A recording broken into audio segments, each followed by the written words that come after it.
अस्सलाम वालेकुम दोस्तों, मैं हूं अजीम महमूद और आप देख रहे हैं मिस्टर इंजीनियर। दोस्तों, आज की इस वीडियो में हम इस टीवी को मरम्मत करने का तरीका सीखेंगे। इस टीवी में मसला ये है कि जब हम इसको ऑन करते हैं तो इसके डिस्प्ले के ऊपर स्क्रीन ठीक तरह से आ नहीं रही। अब जिन कस्टमर का ये टीवी है उनका कहना है कि टीवी के अंदर से सिर्फ आवाज़ आ रही है, टीवी की कोई पिक्चर नज़र नहीं आ रही। तो दोस्तों, वीडियो को शुरू करने से पहले मैं तमाम नए आने वाले दोस्तों से गुजारिश करूंगा कि अगर अभी तक आप लोगों ने हमारे चैनल मिस्टर इंजीनियर को सब्सक्राइब नहीं किया हुआ तो इस सब्सक्राइब बटन के ऊपर क्लिक करके हमारे चैनल को सब्सक्राइब कर लें, ताकि आपको इस तरह की अच्छी अच्छी वीडियोस रेगुलरली देखने को मिलती रहें। तो दोस्तों, चलिए शुरू करते हैं। दोस्तों, मुझे इस बात का इल्म है कि आजकल टीवी का दौर नहीं रहा, आजकल LCD टीवी का दौर आ गया है। तो इस वीडियो को बनाने का मकसद ये है कि हमारे जो कारीगर दोस्त हैं या ऐसे दोस्त जो टीवी LCD का काम सीखना चाहते हैं, उनके लिए इस तरह के फॉल्ट्स की वीडियो बनाई जा सके, ताकि अगर उनके पास इस तरह का कोई फॉल्ट आए तो वो उसे इजीली क्लियर कर सकें।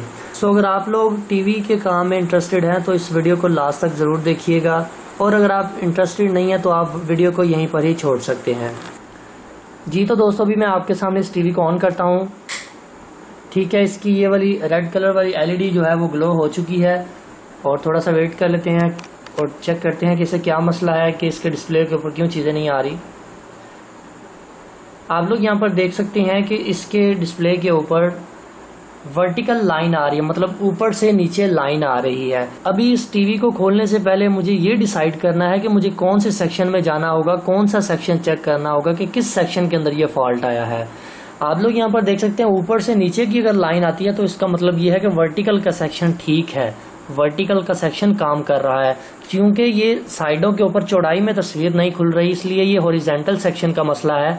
तो हम हॉरिजॉन्टल सेक्शन को फोकस करेंगे। सो मैं ज़रा जल्दी के साथ टीवी को खोल लेता हूँ और फिर चेक करते हैं। ठीक है जी दोस्तों, डस्ट वगैरह को रिमूव करने के बाद अभी सबसे पहला जो काम होगा वो हमने ये चेक करना है कि इसकी वायरिंग में कहीं मसला तो नहीं आ गया। चूंकि मैंने आपको बताया कि हॉरिजॉन्टल सेक्शन का मसला है, तो हॉरिजॉन्टल की जो वायर होती हैं, एक ब्लू होती है, इसको चेक करें अच्छी तरह से, और एक रेड होती है, ये वाली रेड। ये दो तारें हॉरिजॉन्टल सेक्शन की होती हैं। तो हमने हॉरिजॉन्टल सेक्शन को फोकस करना है, तो उसके लिए यहाँ पर एक चॉपर लगा हुआ है। इस चॉपर का बेसिक काम ये होता है कि इसने आपके लोड को कम करना होता है, जो कि स्क्रीन की योग का लोड होता है। ये मॉनिटर की स्क्रीन है, इसलिए ये चॉपर लगाया जाता है। सो यहाँ पर मैं सारी तारें देख लेता हूँ, कहीं पे किसी तार के अंदर कोई मसला तो नहीं है, कोई उखड़ी हुई तो नहीं। तो यहाँ पर मुझे सारी तारें बिल्कुल ठीक लग रही हैं। तो अब हम क्लिप को उल्टा लेते हैं, यहाँ पर देख लेते हैं। दोस्तों, अब यहाँ पर हमने ट्रेस करना है कि कहाँ पर मसला आ रहा है। चाइना की कोई भी किसी किस्म की किट हो तो उसके ऊपर जो योग के जैक लगते हैं, ये वाली योग से जो तारें आती हैं वर्टिकल और हॉरिजॉन्टल की, वो यहाँ पर लगती हैं। यहाँ पर जब आप देख सकते हैं 1 2 3 4, ये 4 जो पॉइंट्स हैं ना, ये योग को जाते हैं। योग से मुराद ये वाली कॉइल को, जो कि हमारी स्क्रीन को खोलने का काम करती है। यहाँ पर हमने ये देखना है कि ये पहली और दूसरी पिन जो है ये हमारे पास वर्टिकल की होती है, और तीसरी और चौथी पिन जो है ये हॉरिजॉन्टल सेक्शन की होती है। हॉरिजॉन्टल सेक्शन में 110 वोल्ट आते हैं, जो कि इस फ्लाई बैक के यहाँ पर आते हैं, जिन्हें ये फ्लाई बैक 110 वोल्ट यहाँ पर देता है।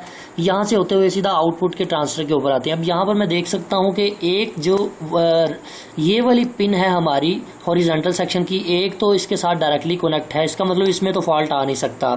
अब जो दूसरी पिन है वो आप यहाँ पर देख सकते हैं। इस पिन के रास्ते में हमने ये देखना है कि कौन कौन सी चीज़ें लगी हुई हैं। पहले नंबर पर एक ये कॉइल लगी हुई है, इस कॉइल को हमने चेक करना है। ये एक PF कैपेसिटर लगा हुआ है, जिसको हम लोड का कैपेसिटर भी बोलते हैं। इसका काम ये होता है कि इसने स्क्रीन के लोड को कम करना होता है, और साइज़ वगैरह का भी यहीं से ही होता है सारा कुछ। ये कॉइल चेक करनी है, और इसके अलावा यहाँ पर अगर आप देखें तो यहाँ से प्रिंट होता हुआ यहाँ तक आ रहा है, तो इसका मतलब इसके रास्ते में यहाँ पर एक रेजिस्टेंस भी लगी हुई है। इस रेजिस्टेंस को चेक करना है, इस कॉइल को चेक करना है। ये बेसिक 2 चीज़ें हैं। अगर आपके टीवी में इस तरह का फॉल्ट आता है तो आपने सबसे पहले इन 2 चीज़ों को देखना है कि इन 2 चीज़ों के अंदर मसला तो नहीं। अगर आपके टीवी में भी इस तरह का फॉल्ट आता है तो वायरिंग वगैरह को चेक करने के बाद आपने इस कॉइल और इस रेजिस्टेंस को चेक करना है कि क्या इनमें मसला तो नहीं आ रहा। ठीक है जी दोस्तों, इसे चेक करने के लिए आपने अपने मीटर को बजर के मोड के ऊपर रख लेना है, जिसे हम घंटी का निशान भी कहते हैं। ये घंटी के निशान के ऊपर रख लेना है और इन दोनों प्रॉब्स को आपस में जोड़ना है। यहाँ पर आपको बजर की आवाज़ सुनाई देगी। अगर तो ये ठीक हुए तो आपको बजर की आवाज़ सुनाई देगी, अगर ये ख़राब हुए तो बजर नहीं बोलेगी और कोई भी रीडिंग नहीं आएगी। यहाँ पर मैं कॉइल को कनेक्ट कर रहा हूँ, आपके सामने कोई भी किसी किस्म की रीडिंग नहीं आ रही। अभी मैं रेजिस्टेंस को कनेक्ट कर रहा हूँ, आपके सामने कोई किसी किस्म की रीडिंग नहीं आ रही। हालांकि हमारा मीटर प्रॉब जोड़ने से इसके अंदर से हल्की बजर की आवाज़ आ रही है। तो इसका मतलब ये है इसकी कॉइल में भी मसला है और इसकी ये वाली रेजिस्टेंस भी ख़राब हो गई है। बेसिकली होता कुछ इस तरह से है कि ये जो दूसरा जैक होता है ये यहाँ से होता हुआ इस रेजिस्टेंस के थ्रू और कॉइल के थ्रू यहाँ से होता हुआ इधर तक आता है, तब जाके ये वाला हॉरिजॉन्टल का सेक्शन का जो पाथ होता है वो कंप्लीट होता है। सो मैंने इसको रिमूव करना है और इस रेजिस्टेंस को रिमूव कर देना है। इन दोनों को हमने रिमूव करके नहीं लगाना है। दोस्तों भी आप लोग यहाँ पर देख सकते हैं जो हमने यहाँ से कॉइल निकाली है उसकी हालत किस तरह से हो गई है, सुकड़ गई है गर्म होकर। इसका मतलब यह है कि ये कॉइल भी ख़राब थी और रेजिस्टेंस की हालत भी आप यहाँ पर मुलाहिजा कर सकते हैं कि ये भी बिल्कुल बर्न हो चुकी है। अब इसकी वैल्यू तो मुझे किस तरह से पता चलेगी कि कितनी वैल्यू की लगी हुई है। इसका बेहतरीन हल ये है कि कोई भी पुराना बोर्ड ले लें, वहाँ से इसी सेक्शन से सेम रेजिस्टेंस और सेम कॉइल निकाल लें। जब ये कॉइल गर्म होकर ख़राब होती है तभी ये रेजिस्टेंस ख़राब होती है। सो यहाँ पर आप लोगों को वैल्यू भी बताता हूँ कि कौन सी वैल्यू की आप रेजिस्टेंस यहाँ पर लगाएंगे। आप यहाँ पर जो कॉइल लगाएंगे वो 37 माइक्रो हेनरी की लगाएंगे और जो रेजिस्टेंस होगी वो आपकी 1 किलो ओम की होगी 1 वाट में या 2 वाट में। जितने वाट ज़्यादा होंगे उतना वो बेहतर काम करेगी। सो मैं इस रेजिस्टेंस को, इस कॉइल को वहीं पर लगा देता हूँ जहाँ से हमने ख़राब को निकाला था और फिर चेक कर लेते हैं। दोस्तों आप लोग यहाँ पर देख सकते हैं कि हमने नीचे से कॉइल को लगा दिया और इस रेजिस्टेंस को इसके ऊपर ही लगा दिया। ये इसलिए लगाया है कि नीचे से इसे लगाना थोड़ा सा मुश्किल होता है, इसलिए हमने इसके ऊपर ही, इसको प्रिंट के ऊपर ही लगा दिया है। बात तो एक ही है, चाहे ऊपर से लगा लें चाहे नीचे से लगा लें। तो अब इसको हम टीवी को खड़ा करके चेक करेंगे कि आया हमारा फॉल्ट क्लियर हुआ है कि नहीं। अभी हम ज़रा दोबारा से टेस्टिंग कर लेते हैं इस मीटर के साथ कि आया कोई फ़र्क पड़ा है कि नहीं, फिर बाद में हम टीवी को ऑन करते हैं। तो यहाँ पर ये मैं कॉइल को लगा रहा हूँ, आप लोग यहाँ पर देख सकते हैं बजर की आवाज़ भी आ रही है और रीडिंग भी आ रही है। अगर मैं रेजिस्टेंस के साथ लगाता हूँ आप लोगों के बिल्कुल सामने, दोनों के ऊपर मतलब रीडिंग भी आ रही है और बजर भी ऑन हो रही है। इसका मतलब ये हुआ कि हमने अपने जो इन दो कंपोनेंट्स को चेंज किया वो बिल्कुल ठीक तरह से चेंज कर लिया। अब हम इस किट को दोबारा से यहाँ पर फिक्स कर लेते हैं और टीवी को खड़ा करके ऑन करके चेक कर लेते हैं। दोस्तों यहाँ पर अब हम अपने टीवी को दोबारा से ऑन करके देख लेते हैं। ठीक है, टीवी ऑन हो चुका है, ज़रा सा वेट कर लेते हैं। आप लोग यहाँ पर देख सकते हैं कि हमारा टीवी की स्क्रीन थी वो बिल्कुल ओके हो चुकी है। ठीक है, अब इसमें एक और मुझे फॉल्ट नज़र आ रहा है। अगर आपने गौर किया हो तो यहाँ पर देखें कि इसके ये वाले जो मतलब लफ्ज़ हैं, ये जो अल्फाज हैं ये हिल रहे हैं। अगर मैं जूम करने की कोशिश करूँ तो आप लोग यहाँ पर देख सकते हैं ये स्टिल नहीं है। एक तो आपको स्क्रीन बिल्कुल ओके नज़र नहीं आएगी क्योंकि इसके ऊपर रिट्रेस लाइन चल रही हैं। तो ये देखें, ये जो वर्ड आपस में कांप रहे हैं, एक दूसरे के साथ लिंक कर रहे हैं, कभी उधर हो रही है कभी उधर हो रही है। ये कौन सा फॉल्ट है? इसका मतलब ये हुआ हमारा एक फॉल्ट तो क्लियर हुआ, अब एक नया फॉल्ट इस टीवी के अंदर एक और नया फॉल्ट मौजूद है।